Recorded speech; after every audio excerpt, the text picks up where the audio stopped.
I'm making this quick video about the upcoming week and a few recent changes astrologically. I spoke last week, in my update last week, I talked about, Mars was going direct, and then Venus is going to leave Pisces, where it's been exalted, and go into Aries and join Ketu. And we really saw a very unfortunate manifestation of this on Friday night with the unfortunate killings in near Santa Barbara. Very, obviously a very tragic event. One of the things that happened is this event occurred as Venus was moving into Aries. I mean, literally as the transit was happening. The first shootings apparently happened at around, I think it says 9:27 p.m., which has Venus just entering Aries. It's what's called Sandhi, the Sandhi point, which is in between two signs. And earlier in the day, they're not really sure when, probably that day, this young man had killed his roommates, stabbed them, and then he went on a shooting rampage. This is so much indicated by this event because, for instance, there's a YouTube video of him talking about, wanting to kill these girls who never gave him the time of day. He was a virgin and he hated all the guys who got dates with the girls, and he's going to make them pay, the day of retribution. Really, it was totally driven by a person's, longing for love. I mean, this is at least what he's saying. Of course, that's not going to be authentic because you don't go kill people because of that. But I mean, this is the perverted story was about frustrated desire. And he kept talking about desires. I should be satisfying my desires, but here I am all alone. And, while other people get to satisfy their desires. Again, this is so much about what I talked about last week, and desires, and Venus had been powerful, and we were satisfying our desires a little bit, because Venus had gone through Capricorn, and then Aquarius, and then Pisces. This is the most dignified place for Venus in the zodiac, because it's, in fact, in this case, especially, Venus was exchanging with Saturn when it went through Capricorn and Aquarius, because Saturn is in Libra. Venus was exchanging, which means they're in each other's signs. And then Venus is exalted. So Venus had been very dignified for the last several months, and Mars had not. Mars was first in Libra, then it went retrograde back into Virgo, where Mars stuff had not been very powerful. It had either been in Libra, first it was in Virgo the first time, then it goes into Libra, stops and goes retrograde back into Virgo, and then in fact when it went into Libra it was also joined Rahu and Saturn. So Mars energy, which is that energy to fight and to assert our individuality, and in the perverted sense and the misguided and extreme sense, kill a bunch of people, obviously. Anytime there's that kind of murder or whatever, there's Mars involved. That energy had been pushed down, and we see after so much, it was like pent-up frustration. And this is what I talked about, not about killing each other or killing people, but that when we see Mars energy, when we see one planet pushed down at the expense of the other one for quite a while, there can be a very harsh backlash, especially at first.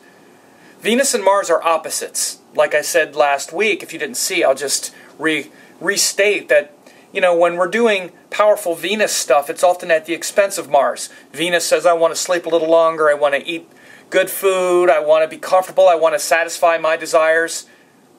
And Mars, and it's in opposition to Mars, because just satisfying our personal desires can tend to make us weak, feel physically weak, literally, like if we indulge too much. And it also, when we're satisfying our desires, especially when it comes to things like in a relationship, it's because we're willing to compromise. It's because there's something like compromise that's built in. And compromise is not about our desires, it's about the other person's desires. And again, our desires and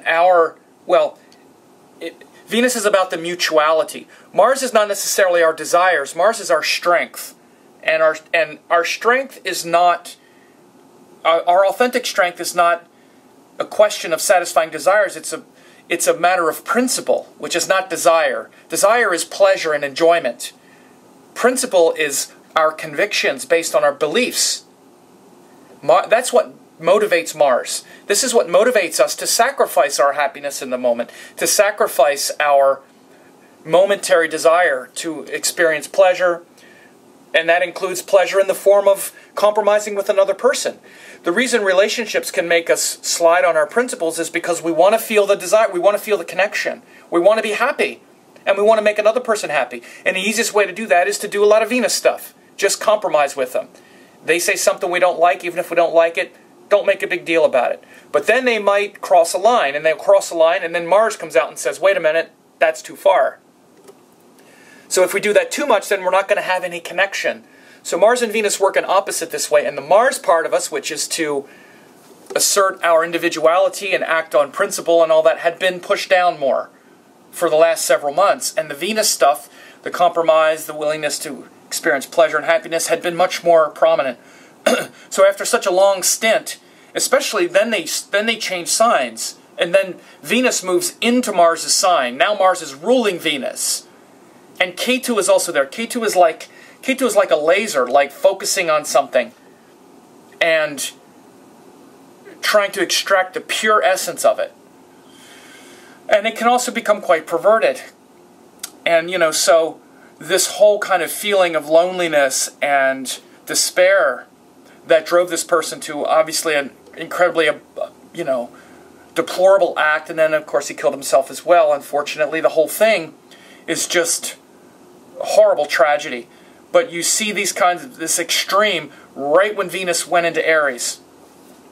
And of course, this also happens on the heels of a more than 2-year cycle of Saturn in Libra, which, you know, I've been saying for a couple years now that we're exploring these themes of relationship and compromise and solitude, a healthy solitude, because relationships that don't have a component of healthy boundaries, healthy solitude, which is Saturn, is going to be codependent or whatever. Again, someone who couldn't exist in the solitude and the rejection of those people that they wanted to get attention from. Again, this is a Saturn crisis, of course. Saturn had been in Libra, where we feel the pain of that. Of course, Rahu is there as well. And I'll look at his chart at some point. Right now, I'm just making this video just to talk about the overall energy of what happened. But I want to look at his chart as well. I don't know if there's any birth time, but at least there's a birth date, I'm sure.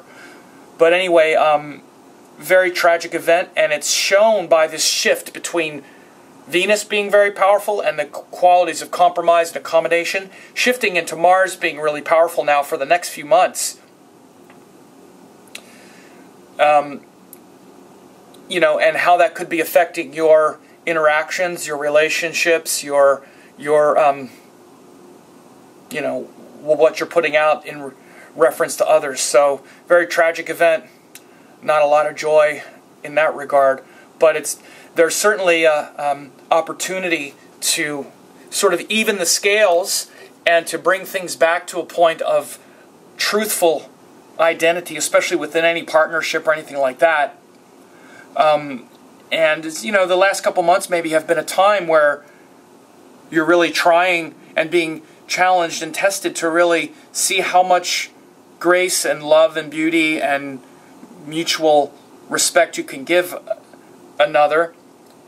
And, you know, now with Mars becoming much more active, it might pull things back in the other direction and show the two strong individuals needing to reestablish their boundaries, or you might see things polarized again around personal strength and personal issues rather than the willingness to accommodate that we've seen the last few months. So anyway, I hope this was helpful, and let me know what you think.